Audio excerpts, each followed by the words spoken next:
Hello everyone. So this is chapter 2 of class 12th English from the book Flamingo. और इस chapter में हम क्या पढ़ने के लिए जा रहे हैं कि लॉस्ट स्प्रिंग. अब यहाँ पे नाम क्या सजेस्ट करता है हमें. स्प्रिंग बहुत ही खूबसूरत सा मौसम होता है जहाँ माना जाता है कि हर तरफ खुशियाँ ही खुशियाँ होती है, नई शुरुआत हो रही होती है. सो लॉस्ट स्प्रिंग का मतलब क्या है कि कुछ जो अच्छा था वो शायद खो गया. तो यहाँ पर जो राइटर है वो क्या डिस्कस कर रही हैं, वो दो स्टोरीज डिस्कस करेंगी चाइल्डहुड, स्टोलन चाइल्डहुड के बारे में. यानी कि ऐसा बचपन जो शायद कहीं पे खो गया. अब किसी का बचपन कैसे खोएगा? क्या कोई आके चुरा के ले जाएगा? नहीं. कुछ ऐसी सिचुएशन हो जाएगी, कुछ ऐसी चीज़ें आ जाएंगी कि आप बचपन को बचपन के जैसे एंजॉय ही नहीं कर पाओगे. Because what happens in childhood, हम खेलते कूदते हैं, मजाक मस्ती करते हैं, पढ़ाई लिखाई करते हैं, और उसके बाद धीरे धीरे step by step we turn into an adult. But कुछ लोग ऐसे होते हैं जो बचपन में ही बड़े हो जाते हैं. What is the reason? The reason is responsibilities upon them, कि उनके ऊपर जिम्मेदारियाँ इतनी आ जाती है कि वो बचपन में ही बड़े हो जाते हैं. तो ये जो हमारी राइटर है अनीस जंग, वो इन्हीं के बारे में कुछ डिस्कस करी. अब जो अनीस जंग हैं उन्होंने अपना चाइल्डहुड जो है वो हैदराबाद में बिताया था, और अपनी एजुकेशन वो यूएसए से लेकर के आई थी. राइटर हैं, वो बहुत अच्छी राइटर हैं, और उसके अलावा न्यूज़पेपर्स वगैरह में भी उन्होंने काम किया है. तो ये जो दो स्टोरी है ना, वो उनकी दो बुक्स से ली गई है जिनका टाइटल था लॉ स्प्रिंग और स्टोरीज ऑफ स्टोलन चाइल्डहुड. अब अगर कोई क्वेश्चन आपके पास आता है थीम ऑफ द चैप्टर क्या रहेगा, तो जो ग्रीन कलर में मार्क्ड है कि here she analyzes the grinding poverty and traditions which condemn the children to a life of exploitation. यानी कि पॉवर्टी है, जो गरीबी है, और जो दुनिया भर के गलत रीति रिवाज हैं, वो किस तरीके से जो बचपन होता है उसको एक्सप्लॉइट कर देते हैं, उसको ख़त्म कर देते हैं.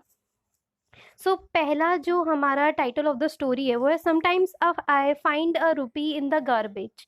देखिए, हम सब ने बच्चों को देखा होगा, बहुत सारे बच्चों को ऐसे देखा होगा जो रैग पिक करते हैं, या जो स्कूल नहीं जा रहे होते हैं. एक ग्रुप होता है बच्चों का, और अपने आप में ही शायद वो बहुत ज़्यादा खुश होते हैं. बट क्या रियलिटी यही है? क्या वो सच में उस काम से खुश होते हैं? तो ये जो छोटी सी स्टोरी है इसी चीज़ को डिस्कस कर रही है. तो यहाँ पे आय किसके लिए यूज़ हुआ है? यहाँ पे आय नरेटर के लिए यूज़ हुआ है. तो जो मैं यानी कि नरेटर, मैं पूछती हूँ साहिब से, why do you do this? तुम ये काम क्यों करते हो? मैंने ये उससे कब पूछा था, जब वो जो गार्बेज डंप्स है ना, वो वहाँ पे गोल्ड की खोज कर रहे थे. गोल्ड इन द सेंस, यहाँ पे गोल्ड का मतलब गोल्ड से नहीं है, यहाँ पे गोल्ड का मतलब है in search of something that is very very valuable for you. तो साहेब जो है उसने अपना घर बहुत पहले छोड़ दिया था. वो लोग ढाका में रहते थे, वो और उसकी family. Dhaka is capital of Bangladesh. और उन इनके वहाँ पे ग्रीन फील्ड्स थे, सब चीज़ थी. लेकिन जब साहब ने अपनी मम्मी से पूछा कि उन्होंने वो जगह क्यों छोड़ी, तो उनकी मम्मी कहती है कि वहाँ पे तूफान वगैरह आ गया था और सब खत्म हो गया. सो साहिब कहता है इसीलिए मैं यहाँ पे काम करता हूँ, और यहाँ पे जो है मैं गोल्ड की खोज करता हूँ. अब वो कहता है कि मेरे पास कुछ और करने के लिए है भी नहीं. अब जो नरेटर है वो कहती हैं कि स्कूल जाओ ना, स्कूल क्यों नहीं जाते? और एकदम से नरेटर के कहते ही नरेटर रियलाइज़ करती है कि ये कितनी हॉलो एडवाइस थी. मुझे कहीं न कहीं पता था कि ये चीज़ सच नहीं होगी. सो साहिब सेज़ कि हमारे ना पता है पड़ोस में कोई स्कूल है नहीं. अगर कोई बिल्ड होगा ना तो मैं ज़रूर जाऊँगा. तो नरेटर कहती हैं कि अगर मैंने कोई स्कूल शुरू किया तो क्या तुम जाओगे? वो कहता है हाँ बिल्कुल, और उसके चेहरे पे एक बहुत ही स्ट्रॉन्ग सी स्माइल आ जाती है. और कुछ दिन बाद साहिब मेरे पास आता है, मुझसे पूछता है कि क्या आपका स्कूल रेडी है? तो मैंने ऑलमोस्ट एम्बैरेस होके कहा कि बहुत टाइम लगता है एक स्कूल को बिल्ड करने में. अब जो नरेटर थी वो एम्बैरेस भी हो रही थी कि शायद उसने एक ऐसा प्रॉमिस कर दिया जो वो कभी फुलफिल नहीं कर सकती है. बट उस प्रॉमिस ने ना एक तरीके से साहिब को कहीं बांध के रख दिया है कि हाँ, शायद उसकी लाइफ में कुछ बेटर हो जाए. मैं कई महीनों तक वहाँ पे रही थी. मैं कौन? नरेटर. अब मैं कई महीनों तक वहाँ पे रही थी, और मैंने उनसे उनका नाम पूछा तो वो बोलता है साहिब आलम. उसको नहीं पता इसका क्या मतलब है. इसका मतलब होता है Lord of the universe, universe का भगवान. और अगर मैं उसको शायद मतलब बताऊंगी तो वो इस चीज़ का बिलीव भी नहीं कर पाएगा. वो अनअवेयर है बहुत ज़्यादा कि उसके नाम का क्या मतलब है। वो बस अपने फ्रेंड्स के साथ नंगे पाँव इधर उधर भागता रहता है जैसे कोई मॉर्निंग बर्ड्स हो, और आफ्टरनून में वो डिसअपियर हो जाते हैं। कुछ महीनों बाद मैं उनमें से, उनके ग्रुप में से सबको पहचानने लग गई थी। मैंने एक से पूछा कि तुम चप्पल क्यों नहीं पहनते हो? तो बच्चा कहता है कि मेरी मम्मी ने ना शेल्फ से वो उतारे नहीं, वो शेल्फ पे रखे हुए हैं। अब उसमें से दूसरा बच्चा बोलता है अगर मम्मी ने उतार भी दिए ना तो भी ये फेंक देगा। अब जो जिस बच्चे ने बोला ना, उसने दो पैर में दो अलग अलग शूज पहन रखे थे, और जैसे ही मैंने देखा कि वो अपने पैरों को इधर उधर शफल करने लगता है, एज इफ वो एम्बेरस फील कर रहा हो, और कहता है कि आई वांट शूज, मुझको शूज चाहिए। कौन कहता है? एक तीसरा बॉय जो वहाँ पे खड़ा होता है, जिसने शायद जिंदगी में कभी एक नए पेयर ऑफ शूज या एक पेयर ऑफ शूज भी नहीं हो जिसके पास। अब नरेटर कहती हैं कि मैंने पूरी बहुत सारी कंट्रीज में ट्रैवल करी हूँ और मैंने बहुत सारे बच्चों को नंगे पैर देखा है, सिटीज में, विलेज रोड्स में। शायद ये लैक ऑफ मनी नहीं है, बट एक ट्रेडिशन बन चुका है कि अगर कोई रैग पिकर है तो वो नंगे पैर ही घूमेंगे। तो एज इफ लोगों ने इसको एज ए ट्रेडिशन ले लिया है कि मैं, लेकिन फिर मैं अपने आप सोचती हूँ कि क्या ये सच में एक ये एक्सप्लेनेशन हो सकता है कि जो पॉवर्टी है जो कंटिन्यूअसली चलती जा रही है, उस रीज़न को दबाते हुए अगर मैं ये रीज़न दे रही हूँ कि ट्रेडिशन बन चुका है, तो क्या ये सच है? जो राइटर है ना, अपने आप से ही सवाल कर रही है। अब राइटर कहती है कि मुझे एक स्टोरी याद है। और कौन सी स्टोरी याद है? कि एक मैन था उदीपी में, जिसने एक बार मुझे क्या कहा था, जो एक बार उसने मुझे क्या कहा कि जब वो यंग था ना तो वो स्कूल जाता था एक ओल्ड टेम्पल के पास, जो जहाँ पे उसके पापा जो थे वो पुजारी थे। अब वो टेम्पल के पास रुकता था, प्रे करता था एक पेयर ऑफ शूज के लिए। 30 साल बाद मैंने वो जगह फिर से देखी, वही टाउन वही टेम्पल, बट ऐसा लग रहा था कि सब कुछ वहाँ पे डेजोलेट, नष्ट हो चुका था, सारी वो चीज़ें। अब ऐसा नहीं कि वहाँ कोई रहता नहीं था, पर वो जो इमेज उसने बहुत 30 ईयर्स पहले देखी थी, वो चीज़ें वो वहाँ पे नहीं थी। अब बैकयार्ड में फिर से मंदिर था, एक नया पुजारी था, जहाँ पे कुछ चेयर्स वगैरह पड़ी हुई थी, और एक यंग बॉय आता है यूनिफॉर्म में, जिसने सॉक्स और शूज़ पहने होते हैं, और पैंटिंग यानी कि ज़ोर ज़ोर से सांस लेते हुए, क्योंकि स्कूल से शायद वो बहुत तेज से भाग के आया था। उसने फोल्डिंग पे अपना बेड फेंका। मैंने उस बॉय को देखा और मैंने सोचा कि 30 साल पहले कोई यहाँ पे प्रे किया करता था कि मुझे पेयर ऑफ शूज़ मिले, और भगवान ने शायद इस रूप में उसकी वो बात जो है वो सुन ली। और वो जो बच्चा था ना, जो प्रे करता था कि मुझे शूज़ मिले ना तो मैं उन्हें कभी नहीं कहूँगा। अब जो यंग बॉयज़ हैं, जो सन ऑफ प्रीस्ट हैं, अब वो सच में शूज़ पहन रहे हैं।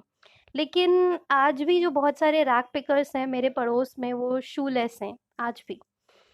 अब जो मेरा एक्विंटेंस है, एक्विंटेंस का मतलब यहाँ पे क्या है कि एक तरीके से लगाव जो था या साथ जो था रैग रैग पिकर्स का, जो नंगे पैर घूमते थे, वो मुझे सीमापुरी तक ले आया था। सीमापुरी में कौन था? ये साहिब वगैरह का जो घर वह है, या साहिब वगैरह के जो स्टोरी है, वो सीमापुरी की है, जो दिल्ली के पास है, बट दिल्ली से बहुत दूर है। अब यहाँ पे बहुत दूर का मतलब ये नहीं कि सच में बहुत दूर है, बहुत दूर का मतलब क्या है यहाँ पे, कि डिफरेंस बहुत है इन दोनों प्लेसेस के बीच में। यहाँ पे कौन लोग रहते हैं? जो बांग्लादेश से आए थे, और एज अ माइग्रेंट वो वहाँ यहाँ पे आए थे 1971 में, और इनके पास कोई आइडेंटिटी नहीं थी, ये बस आ गए थे।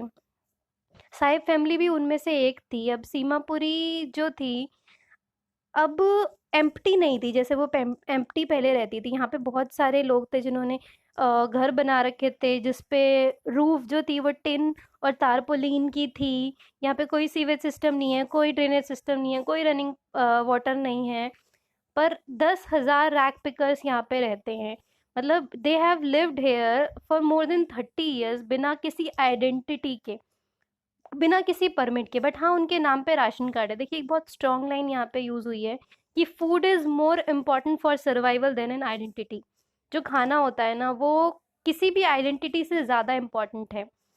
तो जब साहिब की मदर से, या वहाँ पे जो लेडी हैं उनमें से किसी एक से मैं अगर पूछती हूँ कि वो ढाका से क्यों आ गए, क्योंकि वहाँ पे तो उनके ग्रीन फील्ड्स वगैरह थे, नदियाँ थी, घर था, तो उनमें से एक बोलती हैं कि at the end of the day है ना, बस ये मैटर करता है कि आपकी फैमिली का पेट भर गया है, और वो बिना भूखे पेट जो है, they have gone to the bed.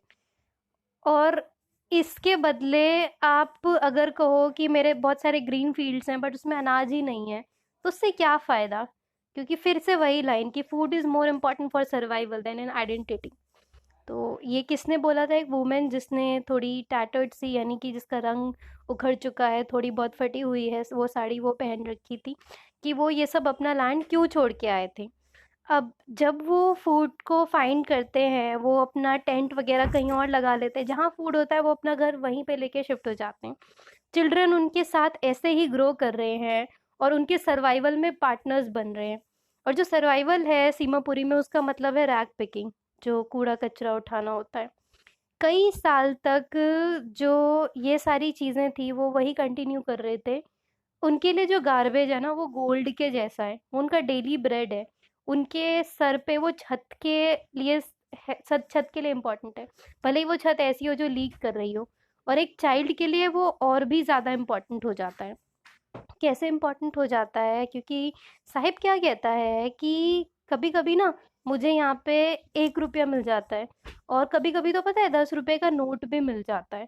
और ये कहते ही वो बहुत ज़्यादा लाइट अप, बहुत ज़्यादा हैप्पी हो जाता है। सो एक ये कहानी है कि अगर आपको एक हीप ऑफ गार्बेज में एक सिल्वर कॉइन कभी गलती से मिल जाए ना, तो फिर आप जिंदगी भर वहीं पर ही वो सिल्वर कॉइन ढूंढते रहते हो कि शायद कुछ और मिल जाए, शायद कुछ और मिल जाए। That's the way of life. हमारी लाइफ में भी यही होता है, अगर हमको कहीं पर कुछ हैप्पीनेस मिल जाती है तो we tend to scratch that place again and again, कि शायद यहीं सबसे ज़्यादा सुकून है, यहीं सबसे ज़्यादा शांति है, क्योंकि वो होप होती है ना, वो वहीं पर ही होती है। सो उनके लिए गार्बेज अलग था, उनके पेरेंट्स के लिए गार्बेज अलग था। चिल्ड्रन के लिए ऐसा लगता था कि वंडरलैंड के जैसा है, कि यहाँ कुछ भी मिल सकता है। और जो एल्डर्स थे उनके लिए मीन्स ऑफ सर्वाइवल था। एक विंटर मॉर्निंग में मैं साहिब को देखती हूँ, और वो नेबरहुड क्लब का जो फेंस्ड गेट है, फेंस्ड गेट यानी कि बंद है और बाहर फेंसिंग हो रखी है कि कोई गेट से कूद के ना जा सके, तो वहाँ पे वो खड़ा था और वो क्या देख रहा था कि 2 यंग मैन थे, उन्होंने वाइट कलर के कपड़े पहन रखे थे और वो टेनिस खेल रहे थे। अब साहिब कहता है आई लाइक द गेम, मुझे गेम बहुत अच्छा लगता है। बट वो, उसको पता है फेंस से ही देख के बहुत शांत था। और वो मेरी तरफ देखता है और कहता है यू नो व्हाट, मैं पता है अंदर भी जाता हूँ जब कोई भी नहीं होता है। जो गेट कीपर होता है ना, मुझे अंदर जाने देता है, पता है मुझे झूला भी यूज़ करने देता है वो वहाँ पे जो है। अब साहिब ने भी टेनिस शूज़ पहन रखे थे, जो उसके डिस्कलर्ड शर्ट और शॉर्ट्स पे बहुत ही अजीब लग रहे थे। और वो एक्सप्लेनेशन में मुझे कहता है कि अ, किसी ने मेरे को दिए। अब जो फैक्ट था ना वो ये था कि ये शूज़ किसी रिच बॉय ने डिस्कार्ड कर दिए होंगे, क्योंकि इसमें एक होल हो गया था। लेकिन पता है क्या, एक और स्ट्रॉन्ग लाइन यहाँ पे आती है कि for one who has walked barefoot even shoes with a hole is dream come true. वो जो हमेशा नंगे पैर चला हो ना, उसके लिए अगर एक जूता मिल जाए जिसमें होल भी हो रखा है ना, वो भी उसके लिए एक उस समय के समान है, एज इफ उसका कोई ड्रीम, उसका कोई सपना पूरा हो गया हो। लेकिन ये जो गेम था ना, जो उसको थोड़ी दूरी से देख रहा था, वो बहुत ही आउट ऑफ रीच था। आउट ऑफ रीच डिस्टेंस में नहीं, आउट ऑफ रीच माइंड में, कि वो चीज़ ट्रू होना बहुत मुश्किल था। अब इस मॉर्निंग में साहिब जो है, मुझे कई दिनों बाद मिला था वो। अब साहिब मिल्क बूथ की तरफ जा रहा था, उसके हाथ में एक स्टील का कनस्तर था। और मैंने उसकी तरफ देखा तो मुझे कहता है कि यू नो व्हाट, अब मैं टी स्टॉल पे काम करने लगा हूँ, मुझे वहाँ नौकरी मिल गई है। वो मुझे 800 रुपये भी देंगे, और मेरा सारा का खर्चा भी वही उठाएंगे, सारी मील्स मुझे देंगे। मैंने सिंपल एक सवाल पूछा, तुम्हें ये जॉब पसंद है? अब उसका जो फेस था, उस पे वो केयर फ्री लुक नहीं था। जो वो स्टील कनस्तर था ना, वो उसके प्लास्टिक बैग जो वो बहुत प्यार से कैरी कर लिया करता था, उससे बहुत भारी लग रहा था उसके शोल्डर पे। ये भी लिटरली भारी नहीं, वो बोझ टाइप लग रहा था। जो उसका रैक पिकिंग वाला बैग था ना, वो उसके लिए एक फ्रीडम की निशानी था। बट जो कनस्तर है ना, वो उसका नहीं है, वो टी शॉप ओनर का है। और साहिब जो है अब अपना मास्टर नहीं रहा, वो अब किसी और का जो वर्क है उसको करने में लग गया है। सो वो जो बोझ था वो उसकी आंखों में, उसके कंधे पे दिखाई दे रहा था। सो ये फर्स्ट पार्ट है स्टोरी का। इसका नेक्स्ट पार्ट हम कवर करेंगे अगले वीडियो में। आई होप ये आपको समझ में आ गया है। अगर कोई भी कन्फ्यूज़न है, कोई भी क्वेरी है, तो आप हमसे कमेंट सेक्शन में पूछ सकते हैं. I will try to answer each and every query as soon as possible. So thank you so much. Meet you all in my next video.